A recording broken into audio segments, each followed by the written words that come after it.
மாலை வணக்கம். எல்லோரும் டீ குடிச்சிட்டிங்களா? எப்படி இருக்கீங்க? நான் சொல்கிறேன். ஆனால் அது எப்படி நான் ரொம்பவே ஒவ்வொருத்தட்டையும் என்னோடய மனநிலை ரொம்பவே எப்படின்னா, ஒருத்தர் மேலே ரொம்பவும் பாசம் வச்சுருவேன். நானாக பாசம் வைக்க மாட்டேன். அவங்க பேசுகிறது அப்படி நான் அதில் விழுந்துடுறேன். நான் ரொம்ப பாசமாக யாராக இருந்தாலும், அக்காவாக இருந்தாலும், தங்கச்சியாக இருந்தாலும், அண்ணனாக இருந்தாலும், தம்பியாக இருந்தாலும், ஒரு உலக வலைதளத்தில் எல்லாத்துக்கிட்டையுமே நான் பாசம் வச்சிடுறேன். அது எப்படின்னு தெரில எனக்கு. ஆனால் நானாக பாசம் வைக்க முடியும். அவங்க பேசுகிறாங்க, அதனால நான் அப்படியே அதில் ஈர்ப்பு ஆகிடுறேன். அந்த இதில் அந்த பாசத்துக்கு உண்மையினே நான் நம்பிடுறேன். ஓகேங்களா? ஆனால் அந்த உண்மையான பாசம் அவங்கள்ட்ட இல்லைங்கையில் அது ரொம்பவே மனசு எனக்கு உடஞ்சி போகுது.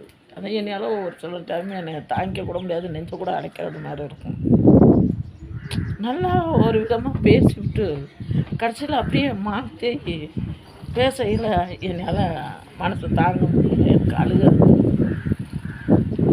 எனக்கு இவ்வளோ வயசாக ஆகியும் அந்த மனப்பக்குவம் அந்த விஷயத்தில், அந்த அன்புங்கிற ஒரு விஷயத்தில் என்னால் தாங்கிக்க முடிய மாட்டேங்குது. இன்னமும் இவ்வளோ வயசாகியும் ஒரு சில பேர் சொல்லுவாங்க, வயசாகிட்டாக்கா மாறிக்கும், எல்லாத்தையும் அந்த மனசில் பக்குவம் தாங்கிக்குவாங்க அப்படிங்குவாங்க.